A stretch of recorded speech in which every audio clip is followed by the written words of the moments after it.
وہ اس کے ساتھ ہی کھڑا تھا۔ گلابی کپڑے کو ہاتھ میں مسل کر چیک کرتا ہوا وہ مکمل طور پر اپنی فیملی کی طرف متوجہ تھا۔ وہ یہاں سے اس کا نیم رخ ہی دیکھ سکتی تھی۔ وہ دراز قد تھا، رنگ صاف اور آنکھوں پر فریم لیس گلاسز تھے۔ چہرے پر متانت اور سنجیدگی تھی۔ جینز اور جیکٹ میں ملبوس وہ اچھا خاصا اسمارٹ نوجوان تھا۔ حیا نے دوبارہ اس کے ہاتھ کو دیکھا جس میں اس نے کپڑا پکڑ رکھا تھا۔ اسی پل اس کی بہن نے وہ کپڑا نرمی سے اپنی جانب کھینچا۔ گلابی ریشم اس کی ہتھیلی سے پھسل گیا۔ اب اس کی انگلیاں سامنے تھیں جن کے اوپری پوروں کی قدرتی لکیر پر بھوری سی لکیر پڑی تھی۔ اسے بے اختیار شیشے میں آئی وہ انگلیاں یاد آئیں۔ بہت احتیاط سے اس نے ادھر ادھر دیکھا۔ خدیجہ قدرے فاصلے پر کھڑی ڈمی کا لباس دیکھ رہی تھی۔ آس پاس کوئی اس کے جاننے والا نہیں تھا۔ یقیناً وہ یہاں تماشا کر سکتی تھی۔ پنکی، اس نے دانستہ قریب کھڑے نوجوان کی طرف چہرہ کر کے بآواز بلند پکارا۔ وہ اپنی بہن کی سمت دیکھ رہا تھا۔ اس نے شاید سنا ہی نہیں، البتہ اس کی بہن حیا کو اپنی جانب دیکھتا پا کے کچھ بولتے بولتے رکی تھی۔ پنکی، اس نے ذرا زور سے پکارا۔ کم عمر لڑکی نے سمجھی سے اسے دیکھا۔ اس کی والدہ بھی بیٹی کی نگاہ کے تعاقب میں اس کی طرف دیکھنے لگی تھیں۔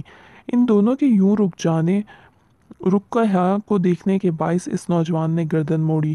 حیا نے دیکھا اس کا چہرہ جھلسا ہوا تھا۔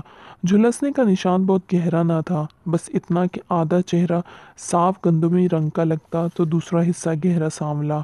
پنکی، ڈالی کہاں ہے؟ وہ سینے پر بازو لپیٹے بڑے تیکھے انداز میں بولی، اور چونکہ وہ اس نوجوان کی آنکھوں میں دیکھ کر بولی تھی تو وہ ذرا سا الجھ سا گیا۔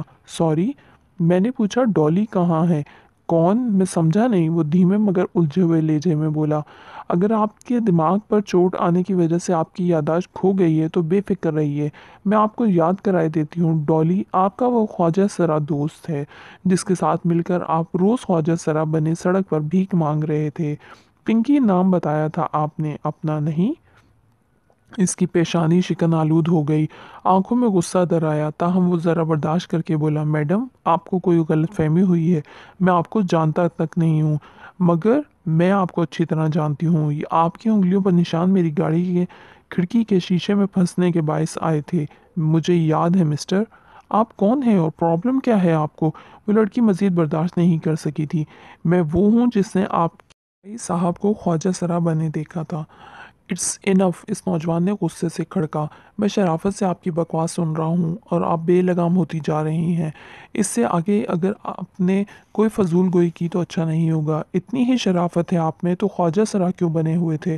کسی نے اس کے عقب میں کہا تو وہ چونکی۔ خدیجہ بہت اعتماد سے کہتی ان کے برابر آ کھڑی ہوئی۔ حیا کو ایک دم جیسے ڈھارس سی ملی۔ آپ کا دماغ خراب ہے، اپنی بہن کو سمجھائیں۔ میرے بھائی سے تعارف کا اچھا بہانہ ڈھونڈا ہے انہوں نے، لڑکی بھڑک کر بولی۔ شاپ میں بہت سے لوگ سب کچھ چھوڑ کر ان کو دیکھ رہے تھے۔ تعارف؟ مائی فٹ! جواباً خدیجہ بھی اونچی آواز میں بولی، آپ کے بھائی کو میں نے بھی خواجہ سرا بنا دیکھا تھا۔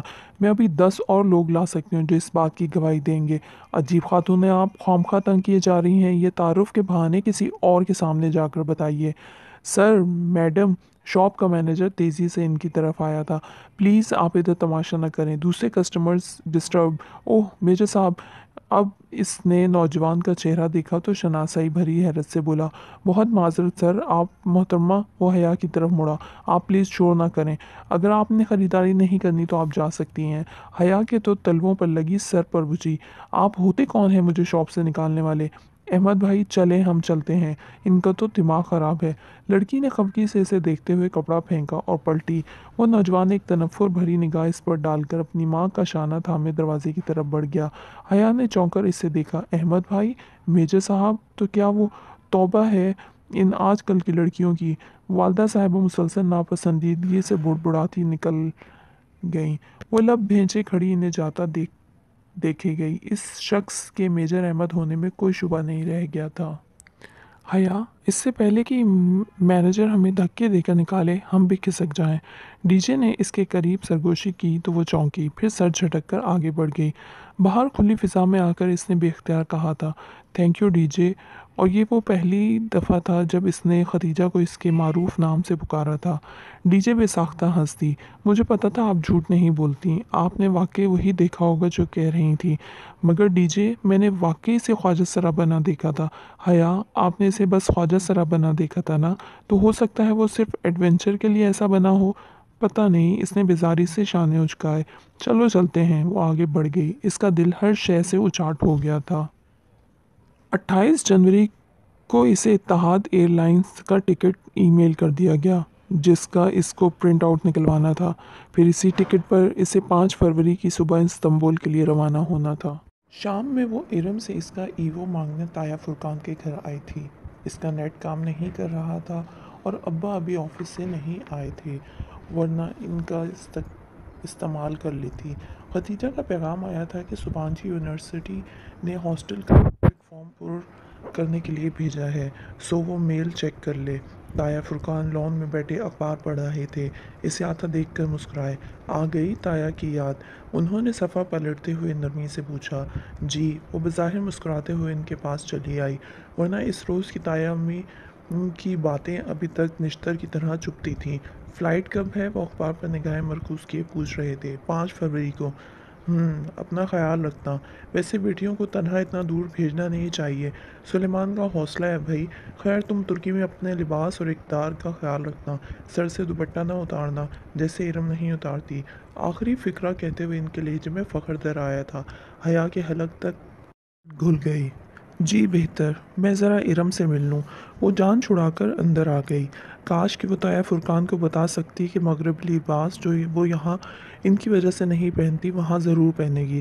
اس نے بہت سے ٹاپس اور جینس خرید کر اپنے سامان میں رکھ لیے تھے، اور رہی سر ڈھکنے کی بات تو وہ خیر سبانچی میں سختی سے حرام تھا۔ شکر ارم کمرے میں نہیں تھی۔ باتھ روم کا دروازہ بند تھا اور اندر سے پانی گرنے کی آواز آ رہی تھی۔ وہ بے دلی سے اس کے بیڈ پر بیٹھ گئی۔ ارم شاور لینے میں بہت دل لگاتی تھی، سو مجبوراً اسے انتظار کرنا تھا۔ دفتن سیل فون کی گھنٹی بجی۔ حیا چونکی۔ ارم کا سیل فون اس کے ساتھ ہی تکیے پر رکھا تھا۔ اس نے گردن جھکا کر دیکھا۔ سیل فون کی روشن اسکرین پر ایک نیا پیغام جگمگا رہا تھا، ساتھ ہی بھیجنے والے کا نام لکھا آ رہا تھا، حیا سلیمان۔ وہ بے یقینی سے فون کی اسکرین کو دیکھے گئی۔ کیا کسی نے ارم کو اس کے نمبر سے پیغام بھیجا تھا، یا ارم نے کسی کا نمبر اس کے نام کے ساتھ محفوظ کر رکھا تھا؟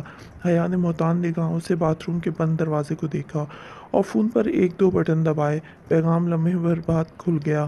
میں کال کر لوں؟ صبح سے بات نہیں ہوئی، اب مزید انتظار نہیں کر سکتا، یہ دل اتنا مضبوط نہیں ہے جان۔ رپلائی۔ اس نے جلدی سے پیغام مٹایا اور سیل فون تکیے پر الٹا کر کے رکھ دیا۔ ایک لمحے میں اسے سب کچھ سمجھ آ گیا تھا۔ ارم، تایا فرقان کی اسکارف والی سر ڈھکنے والی بیٹی، ایک عدد بوائے فرینڈ کی مالک تھی، جسے لوگوں سے چھپانے کے لیے اس نے حیا سلیمان کا نام دے رکھا تھا۔ تب بھی وہ اس رشتے پر خوش نہیں تھی۔ حیا کو یاد آیا۔ وہ مزید بیٹھے بنا وہاں سے نکل آئی۔ ایوو اس نے تایا فرقان سے مانگ لیا، مگر جاتے جاتے ایک طنز و استہزاء بھری مسکراہٹ کے ساتھ ان کو ضرور دیکھا تھا۔ کاش وہ ارم کے حجاب کا پول کھول سکتی تو تایا کی شکل دیکھنے والی ہوتی۔ حجاب اوڑھنا یا نقاب کرنا کردار کی پختگی کی علامت نہیں ہوتی، اس نے بے اختیار سوچا تھا، اور تب وہ ایسا ہی سوچتی تھی۔ سبانچی یونیورسٹی نے اسے اس کے ہاسٹل کے متعلق ترجیحات جاننے کے لیے ایک سوال نامہ بھیجا تھا۔ لیپ ٹاپ گود میں رکھے وہ بیڈ پر نیم دراز دلچسپی سے سوالات پڑھتی، صرف اپنا موڈ بہتر کرنے کے لیے مضحکہ خیز جواب بھیجنے لگی۔ کیا آپ اپنی کسی ہم وطن ایکسچینج اسٹوڈنٹ کے ساتھ کمرہ شیئر کرنا چاہیں گی؟ بالکل بھی نہیں۔ اس کی انگلیاں تیزی سے لیپ ٹاپ کی کنجیوں پر حرکت کر رہی تھیں۔ کیا آپ اسموکنگ کرتی ہیں؟ بالکل کرتی ہوں۔ ڈرنک کرتی ہیں؟ وہ بھی کرتی ہوں۔ آپ کس قسم کی طبیعت کی مالک ہیں؟ سخت جھگڑالو اور خون خوار۔ وہ مسکراہٹ دبائے جواب لکھ رہی تھی۔ جب صفحہ ختم ہوا تو اس نے نیکسٹ کو دبایا۔ سوچ رہی تھی کہ اگلے صفحے کے جوابات پر کر کے اس فارم کو منسوخ کر دے گی۔ اس فارم کو جمع کرانے کا اس کا قطعاً کوئی ارادہ نہ تھا، مگر جب نیکسٹ دبانے پر اگلے صفحے کے بجائے فارم فل کرنے کا شکریہ، ہم آپ کا ڈورم الاٹ کرتے وقت آپ کی دی گئی ترجیحات کا خیال رکھیں گے، لکھا آیا تو اس کی مسکراہٹ غائب ہو گئی۔ لعنت ہو تم سب پر۔ وہ جھنجھلا کر اٹھی اور لیپ ٹاپ ایک طرف رکھا۔ فارم سبانچی کو جا چکا تھا اور اس کا پہلا ہی تاثر کتنا برا پڑا ہوگا وہ جانتی تھی۔ اس کی پیکنگ ابھی نامکمل تھی۔ اس نے ایک نگاہ کھلے سوٹ کیس اور بکھری اشیاء پر ڈالی، پھر کچھ سوچ کر باہر آئی۔ لاؤنج خالی تھا۔ حیا نے ٹیلی فون اسٹینڈ پر رکھی ڈائری اٹھائی اور صفحے پلٹنے لگی۔ ایس کے صفحے پر 4 سطور میں صبیر پھوپھو کے گھر کا پتہ اور ایک فون نمبر لکھا تھا۔ اس نے وہ صفحہ پھاڑا اور تہہ کر کے مٹھی میں دبا لیا۔ ایک دفعہ جہان سکندری سے مل جائے پھر وہ ان بیتے ماہ و سال کا حساب ضرور لے گی۔ وہ واپس بیڈ پر آ کر بیٹھی اور سامنے لیپ ٹاپ کھلے پڑے میل باکس کو دیکھا۔ وہاں اب ایک نئی ای میل کا نشان جگمگا رہا تھا، national response centre for cyber crime. اس نے قدرے الجھ کر اس ای میل کو دیکھا اور کھولا۔ بھلا اب سائبر کرائم والے اس سے کیوں رابطہ کر رہے تھے؟ صفحہ کھل گیا اور وہ جیسے جیسے پڑھتی گئی اس کی آنکھیں حیرت سے پھیلتی گئیں۔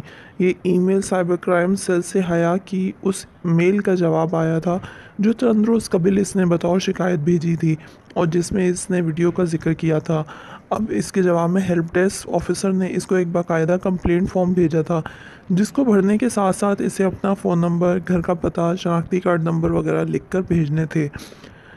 ایف آئی آر کے مترادف تھا، سو تمام تفصیلات ضروری تھی۔ وہ یکٹک اس فارم کو دیکھے گئی۔ اگر سائبر کرائم سیل نے اسے جواب اب دیا تھا تو وہ پرائیویٹ نمبر سے آنے والی کال، وہ میجر احمد کا آفس، وہ سب کیا تھا؟ کیا اسے بے وقوف بنایا گیا تھا؟ کیا واقعی وہ اصلی میجر تھا یا؟ مگر پھر اس کے پاس اس ویڈیو کو مکمل طور پر انٹرنیٹ سے ہٹوانے کی طاقت اور اثر و رسوخ کیسے آیا؟ وہ الجھتے ذہن کے ساتھ جلدی جلدی جواب ٹائپ کرنے لگی۔ اسے سائبر کرائم سیل کو مختصر الفاظ میں یہ یقین دہانی کروانی تھی کہ وہ ویڈیو اب ہٹ چکی ہے، اب وہ اپنی شکایت واپس لے رہی ہے۔ اسے اب فوری طور پر ان خفیہ والوں سے پیچھا چھڑانا تھا۔ میل لکھ کر اس نے سینڈ کو دبایا اور پرسوچ نگاہوں سے اسکرین کو دیکھے گئی۔ میجر احمد کا تعلق سائبر کرائم سیل سے نہیں تھا، اس بات کا اس کو یقین ہو چلا تھا۔ ایئرپورٹ پر ڈی جے بری طرح رو رہی تھی۔ اس کے والدین اس کے ساتھ کھڑے اسے تسلی دے رہے تھے۔ حیا کچھ دیر تو اسے چپ کروانے کی کوشش کرتی رہی، پھر عاجز سی ہو کر قدرے فاصلے پر